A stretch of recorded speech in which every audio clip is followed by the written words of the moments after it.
आकाशवाणी भोपाल से प्रस्तुत हैं प्रादेशिक समाचार।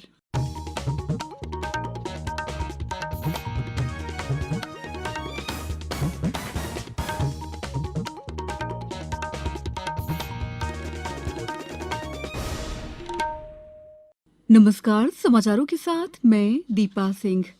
सबसे पहले मुख्य समाचार। प्रधानमंत्री नरेंद्र मोदी 13 मई को मध्य प्रदेश स्टार्टअप नीति का वर्चुअल शुभारंभ करेंगे। केंद्रीय सशस्त्र पुलिस बलों और राष्ट्रीय सुरक्षा गार्ड के परिसरों की छतों पर भी लगेंगे सौर ऊर्जा पैनल। गर्मी ने फिर दिखाया जोर, राजगढ़, रतलाम, नौगांव और खंडवा में 45 डिग्री तक पहुंचा पारा। और सीनियर महिला हॉकी राष्ट्रीय चैंपियनशिप में मेजबान मध्यप्रदेश, हरियाणा, पंजाब और महाराष्ट्र ने अपने अपने मैच जीते। अब समाचार विस्तार से। प्रधानमंत्री नरेंद्र मोदी 13 मई को मध्य प्रदेश स्टार्टअप नीति का वर्चुअल शुभारंभ कर स्टार्टअप कम्युनिटी को भी संबोधित करेंगे।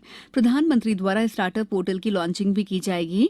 इंदौर में ब्रिलियंट कन्वेंशन सेंटर में आयोजित स्टार्टअप कॉन्क्लेव 2022 में मुख्यमंत्री शिवराज सिंह चौहान चुनिंदा स्टार्टअप्स की सफलता की कहानियों का संग्रह भी जारी करेंगे।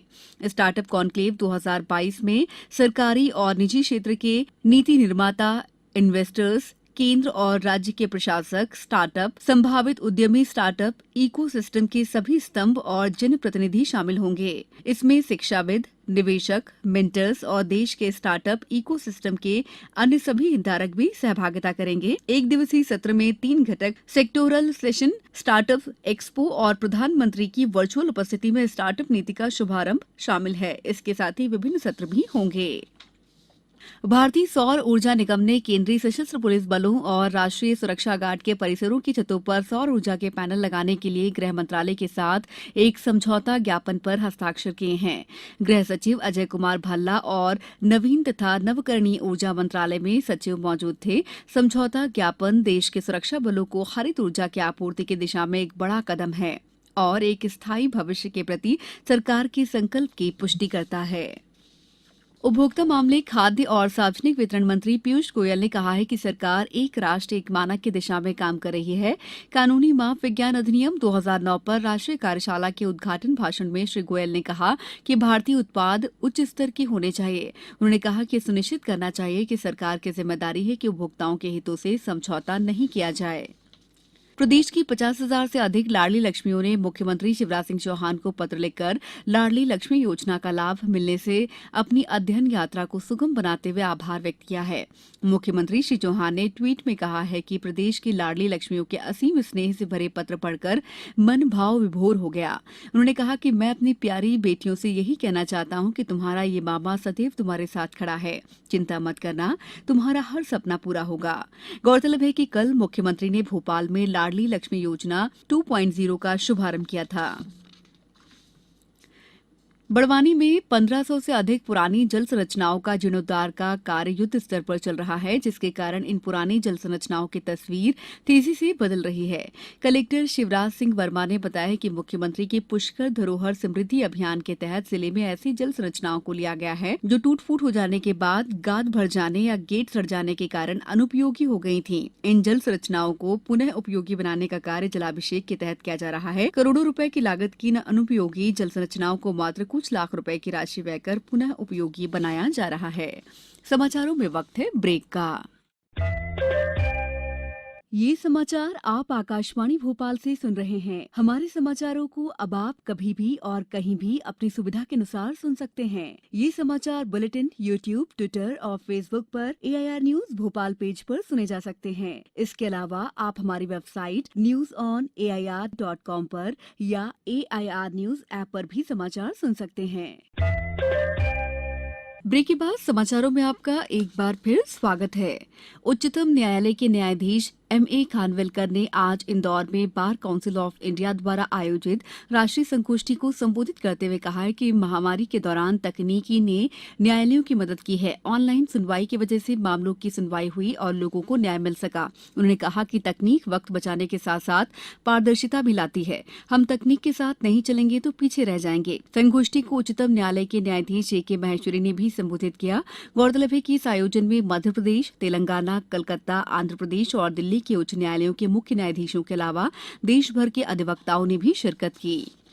भारतीय जीवन बीमा निगम के आईपीओ को निवेशकों की अच्छी प्रतिक्रिया मिली है। अंतिम समाचारों के अनुसार आईपीओ को 2.91 गुना अभिदान मिला है। आईपीओ के 16 करोड़ 20 लाख शेयरों के लिए 47 करोड़ 17 लाख इक्विटी शेयरों के लिए बोलियां प्राप्त हुई हैं।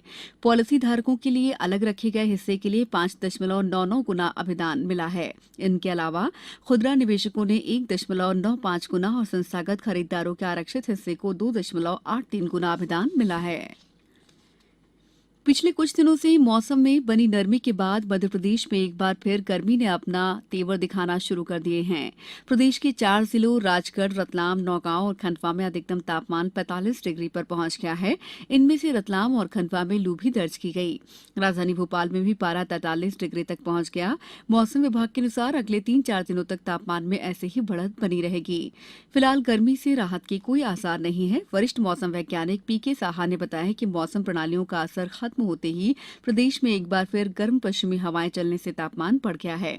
कल भी कई जिलों में लू चलने की संभावना है।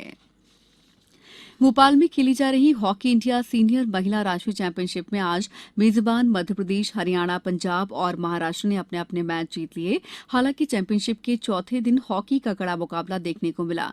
दिन के पहले गेम में हॉकी मध्यप्रदेश ने पूल ए मैच में हॉकी चंडीगढ़ को 5-1 से हराया। मध्यप्रदेश के लिए मनीषा चौहान, सविता, नीलू ददिया, ज्योति पाल और कप्तान नीरज राणा ने गोल किए। हॉकी चंडीगढ़ के लिए एकमात्र गोल प्रियंका ने किया। हरियाणा ने असम के खिलाफ 7-1 से जीत दर्ज की। वहीं पंजाब ने छत्तीसगढ़ पर 6-0 से और महाराष्ट्र ने राजस्थान पर 4-0 से जीत दर्ज की।